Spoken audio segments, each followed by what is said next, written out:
Hello students, आज हम लोग वृत्त से संबंधित क्षेत्रफल, पृष्ठफल और उसके आयतन के बारे में विभिन्न प्रकार की आकृतियों का फॉर्मूला ज्ञात करेंगे और उसमें देखेंगे किस प्रकार से फॉर्मूला ज्ञात होता है और किस आकृति के लिए कौन सा फॉर्मूला सूटेबल होता है। ओके, चलिए सबसे पहले हम स्टार्ट करते हैं। ये इसे हम लोग वृत्त कहते हैं। वृत्त इसलिए कहते हैं कि देखिए इसकी डेफिनेशंस क्या होगी कि किसी केंद्र बिंदु से निश्चित अंतर पर आए हुए बिंदुओं के संघ समुच्चय से बनने वाली जो ये आकृति है इसको वृत्त कहते हैं। ओके स्टूडेंट्स, अब ये आप वृत्त में ये देखिए, ये बिंदु से इस बिंदु तक का जो डिस्टेंस आप देख रहे हैं, एक बिंदु से वृत्त पर का कोई बिंदु, वृत्त के केंद्र से वृत्त पर का कोई बिंदु, इन दोनों बिंदुओं को जो मिलाने वाली ये रेखा है इसको हम त्रिज्या के नाम से जानते हैं, उसको स्मॉल r से दर्शाते हैं। ओके, इसको त्रिज्या कहते हैं, उसको r से डिनोट करते हैं। ठीक है, चलिए दूसरी चीज़ें देखते हैं इसके अंदर। ये त्रिज्याएं जो होती हैं, एक ही वृत्त की जितनी भी त्रिज्याएं होंगी वह सभी त्रिज्याएं कैसी होती है? समान होती है। एक ही वृत्त में जितनी भी त्रिज्याएं होंगी वो सब क्या होंगी? समान होंगी। दूसरी बात आती है कि इसे हम क्या बोलेंगे। ये देखिए, ये वृत्त का केंद्र है, ये वृत्त पर का एक बिंदु है, ये वृत्त पर का ये दूसरा बिंदु है। इन दोनों बिंदुओं को यदि मैं जोड़ दूँ तो जोड़ देने पे जो आकृति का निर्माण होता है उससे कहते हैं, उस आकृति में हम इस रेखा को क्या कहेंगे? तो ये रेखा हम इसे जीवा कहते हैं, बराबर, कोड, इसे जीवा के नाम से जाना जाता है, इसको त्रिज्या कहते हैं। और याद रखिएगा, एक ही वृत्त की जितनी भी त्रिज्याएं होंगी उन सबका मान समान होगा। वृत्त के दो बिंदुओं को जोड़ने वाली रेखा वृत्त की जीवा कहलाती है। ओके स्टूडेंट्स, ये जीवा वृत्त में कहीं भी कोई भी दो बिंदुओं को जोड़ सकती है। ये भी वृत्त की जीवाएं कई प्रकार की, किसी भी तरह से दो बिंदुओं को जोड़ सकती है। कहने का अर्थ ये हुआ कि एक ही वृत्त में एक से ज़्यादा जीवाएं हो सकती है, अर्थात एक वृत्त में अनंत जीवाएं होती है। ठीक है, तो वृत्त का एक बिंदु से वृत्त के दूसरे बिंदु को जोड़ने वाली जो रेखा है उसको जीवा कहते हैं। थर्ड वन हम लोग देखते हैं। देखिए, ये जो मैंने ये वृत्त बनाया, इस वृत्त में आप ये देखिए, ये वृत्त का केंद्र है, ये वृत्त की जीवा है। अब आप ये देखिए कि जो जीवा वृत्त के केंद्र से होकर के गुजरती है, जो जीवा वृत्त के केंद्र से होकर के गुजरती है उसे वृत्त का व्यास कहते हैं। ओके, व्यास को हम d से दर्शाते हैं, उसको डायमीटर कहते हैं। तो स्टूडेंट्स, यहाँ पे हम लोगों ने त्रिज्या देखा, व्यास देखा और जीवा देखी। अब नेक्स्ट आकृति हम लोग देखते हैं। यहाँ पे ये देखिए आप, इसमें ये रेखा आप देख रहे हो, ये क्या है? ये बिंदु, ये वृत्त का केंद्र है। ठीक है, और ये जो रेखा आप देख रहे हो ये वृत्त को छू करके गुजर रही है। तो अर्थात ऐसी कोई रेखा जो वृत्त को स्पर्श करके जाती है उसे वृत्त का स्पर्शक अर्थात टेंजेंट कहते हैं। ये वृत्त का स्पर्शक कहलाती है। ये जहाँ पे स्पर्श कर रही है उस बिंदु को स्पर्श बिंदु कहते हैं, स्पर्श बिंदु कहते हैं। ओके स्टूडेंट्स, अब बात करते हैं हम लोग इसमें। देखिए, ये जो रेखा है ये वृत्त के आर पार जा रही है, एक बिंदु से दोनों बिंदुओं को काट करके बाहर निकल जा रही है, तो उसको हम लोग क्या कहते हैं? वृत्त की छेदिका कहते हैं। छेदिका अर्थात वृत्त को दो बिंदुओं पर प्रतिच्छेदित करने वाली जो रेखा होती है वह वृत्त की छेदिका कहलाती है। नेक्स्ट आकृति हम लोग देखते हैं। यहाँ पे देखिए, ये वृत्त है और आप इस वृत्त में एक और वृत्त देख रहे हैं। ओके, ये दोनों का आपको एक ही केंद्र दिख रहा है। केंद्र एक हो लेकिन उनकी त्रिज्याएं क्या हो? अलग अलग हो। देखिए, छोटे वृत्त की त्रिज्या r1 है, ये बड़े वृत्त की त्रिज्या r2 है। इससे हमें एक बात ये पता चलती है कि इसका जो सेंटर है वह दोनों वृत्त के लिए समान है, परंतु जो इसकी त्रिज्याएं हैं, रेडियस है, वह अलग अलग है। तो सिंपल आप समझिए कि जिन वृत्तों के केंद्र समान होते हैं परंतु त्रिज्या का मान अलग अलग होता है, ऐसे वृत्त को हम समकेंद्री वृत्त कहते हैं। समकेंद्री वृत्त के नाम से जाना जाता है, समकेंद्री वृत्त कहते हैं। ओके स्टूडेंट्स, दूसरा एक और आकृति हम लोग देखते हैं। ये हमने ये आकृति बनाई, दूसरी इसके समांतर दूसरी आकृति बनाई। देखिए यहाँ पे एक चीज़ें हमें कॉमन दिख रही है। ये देखिए ये दोनों त्रिज्या है, इस r का मान 5 है, यहाँ पे ये जो r है इसका मान भी 5 है, इसका सेंटर P है, इसका सेंटर Q है। तो आप यहाँ पे देखिए कि ऐसे वृत्त जिनके केंद्र अलग अलग हों परंतु त्रिज्या का मान समान हो, ऐसे वृत्त को हम लोग सर्वांग सम वृत्त कहते हैं, कॉन्ग्रुएंट सर्कल कहते हैं, सर्वांग सम वृत्त कहते हैं। ओके स्टूडेंट्स, तो आज हम लोगों ने इस वृत्त की इस प्रकार की आकृतियों के बारे में पढ़ा। अब हम लोग कुछ इसके फॉर्मूला वगैरह का डिस्कशन करेंगे। चलिए हम लोग देखते हैं, फॉर्मूले के बारे में देखेंगे। तो चलिए स्टार्ट करते हैं। सबसे पहले सर्कल का ही फॉर्मूला ले लेते हैं। वृत्त का क्षेत्रफल, ठीक है, वृत्त का क्षेत्रफल क्या होता है?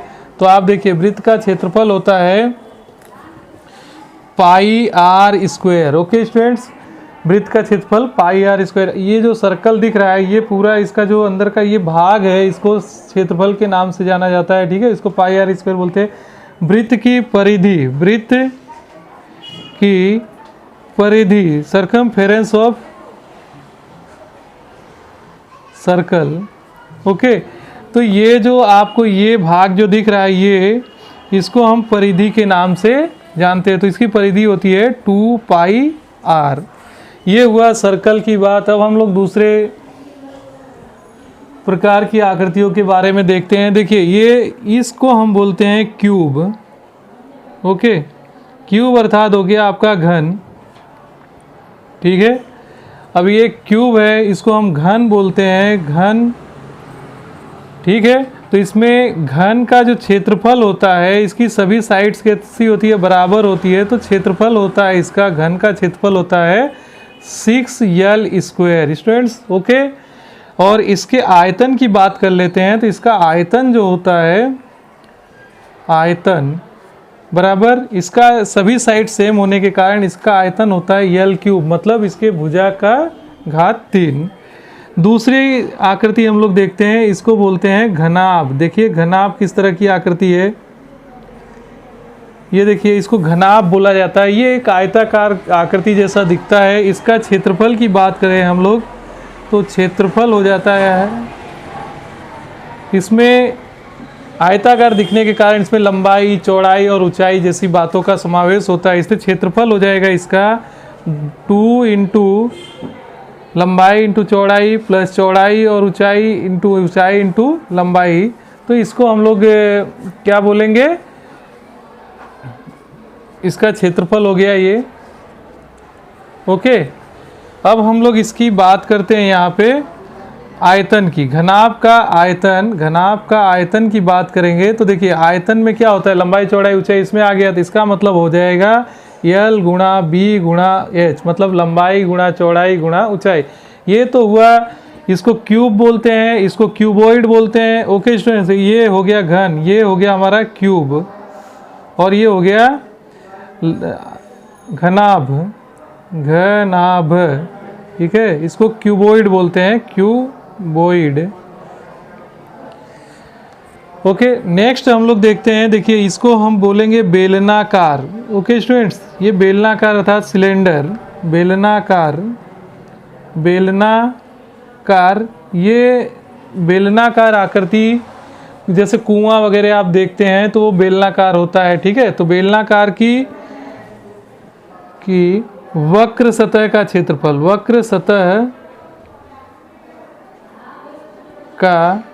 बेलनाकार की वक्र सतह का क्षेत्रफल आपका हो गया, देखिए 2 पाई आर एच। ओके स्टूडेंट्स, बेलनाकार की कुल सतह का क्षेत्रफल, total surface area of cylinder, कुल सतह का क्षेत्रफल, सतह का क्षेत्रफल। स्टूडेंट्स यहाँ पे देखिए कुल सतह का क्षेत्रफल में आपका इसमें 2 पाई r in the bracket r plus h, इसमें अर्धवृत्त वृत्त का क्षेत्रफल आ जाता है, प्लस इसमें इसकी परिधि आ जाती है और बेलनाकार आ जाता है। ठीक है, तो ये हो गया बेलनाकार का क्षेत्रफल हो गया। अब बेलनाकार के आयतन की बात करें तो इसका आयतन, बेलनाकार का आयतन हो जाएगा आपका, बेलनाकार का आयतन तो इसमें देखिए पाई r स्क्वायर h। आपको स्टूडेंट्स कभी कभी ऐसा एग्जाम में पूछा जाए कि 1 रुपये का जो सिक्का होता है वह कौन सी आकृति का होता है, तो आप लोग इसका उत्तर जो है मुझे कमेंट्स में दे दीजिएगा। 1 रुपये का सिक्का किस प्रकार का होता है, गोलाकार होता है, बेलनाकार होता है, वृत्ताकार होता है, किस प्रकार का होता है, 1 रुपये के सिक्के का आकार किस तरह का, कौन सी आकृति का होता है, इसको बोलते हैं। देखो बेटा, इसको हम लोग बोलेंगे शंकु। ये हो गया सिलेंडर,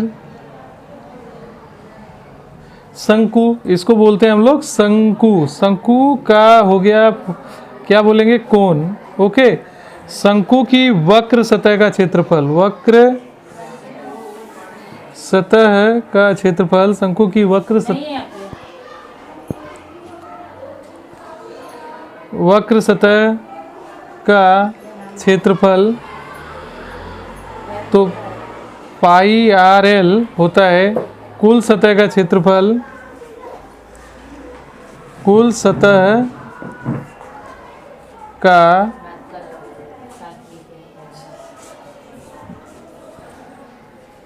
क्षेत्रफल, pi r in bracket r plus l. इसके आयतन की बात करें तो इसका आयतन होता है, आयतन होता है इसका 1/3 पाई आर स्क्वायर एच। बहुत ही इम्पोर्टेंट फॉर्मूला है शंकु का। मोस्ट ऑफ सवाल में शंकु के ज़्यादा ही एग्जाम्पल पूछे जाते हैं, ज़्यादा सवाल आते हैं बोर्ड के एग्जाम में, तो आप इसको अच्छे से याद कर लीजिए। शंकु हो गया। इसके बाद की आकृति हम लोग देखते हैं गोला, जिसको स्फीयर कहते हैं। गोला, गोला जो होता है वृत्त, आधे बच्चे गोले और वृत्त में डिफरेंस नहीं समझ पाते हैं, तो इसको हम लोग बोलते हैं गोला, गोला बोला जाता है। इसको हम लोग बोलेंगे स्फीयर, स्फीयर। गोला, गोला बोला जाएगा। गोले की वक्र सतह का क्षेत्रफल, वक्र सतह का क्षेत्रफल 4 पाई आर स्क्वायर होगा। ठीक है, और इसके आयतन की बात करें, आयतन इसका हो जाएगा 4/3 पाई आर क्यूब। ओके स्टूडेंट्स, ये गोला हो गया। गोले का हमने वक्र सतह का क्षेत्रफल देखा है, उसका आयतन देखा। ठीक है, अब हम लोग बात करेंगे अर्धगोले की बात करेंगे। ये देखिए, ये चलिए, ये वृत्त हो गया। वृत्त का तो हमने देख लिया कि भाई वृत्त का क्षेत्रफल क्या होता है। वृत्त का क्षेत्रफल 4 पाई आर स्क्वायर, वृत्त का क्षेत्रफल पाई आर स्क्वायर होता है, ये वृत्त बोलते हैं। इसकी आकृति हम लोगों ने ऊपर देख लिया। चलिए इसको देखते हैं, हम लोग इसको बोलते हैं अर्धवृत्त बोलते हैं, अर्धगोला बोलते हैं। ठीक है, अर्धगोला, अर्धगोला बोला जाता है। तो अर्धगोले की वक्र सतह का क्षेत्रफल, वक्र सतह, सरफेस एरिया, वक्र सतह का क्षेत्रफल। तो वक्र सतह का जो क्षेत्रफल होता है इसका, अर्धगोले की वक्र सतह का क्षेत्रफल होता है 2 पाई आर स्क्वायर। ओके स्टूडेंट्स, अब हम लोग यहाँ पे बात करेंगे इसके।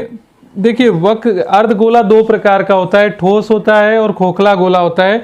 यहाँ पे कुल सतह पूछा जाए या ठोस गोला पूछा जाए,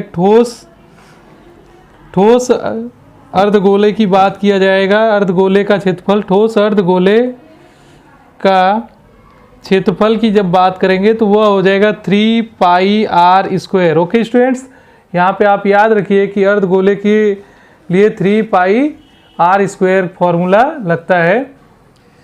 तो यहाँ पे इसके आयतन की बात कर लेते हैं। अर्धगोले का जो आयतन होता है, आयतन की बात करेंगे तो पूरे गोले के लिए 4/3 था, तो आयतन में इसके लिए 2/3 पाई आर क्यू होता है। ओके स्टूडेंट्स, अब हम लोग कुछ इसके दूसरे प्रकार के जो गोला वृत्त है उसके कुछ वृत्तखंड के बारे में हम लोग चर्चा करेंगे। तो चलिए देखते हैं हम लोग यहाँ पे। अब ये देखिए, ये हमारा सर्कल है। ओके, ध्यान दीजिएगा, सर्कल है। इस सर्कल में ये सेंटर है, सेंटर से ये दोनों त्रिज्याओं से घिरा हुआ ये भाग है।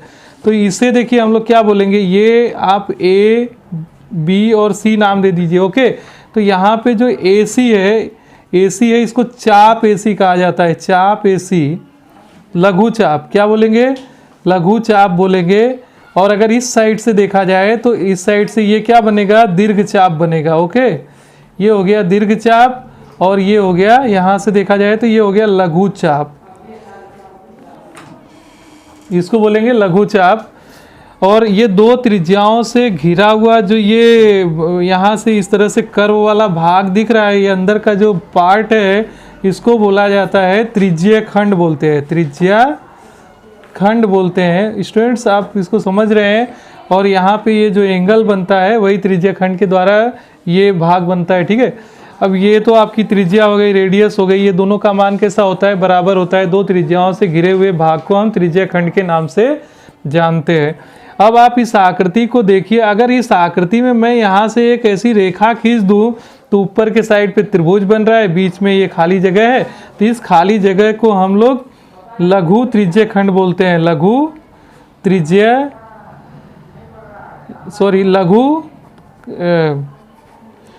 वृत्त खंड बोलते हैं। क्या बोलते हैं, वृत्त खंड बोलते हैं, वृत्त खंड बोलेंगे। अगर ये भाग की बात करेंगे इस साइड से तो ये कौन सा हो जाएगा, लघु वृत्त खंड हो जाएगा।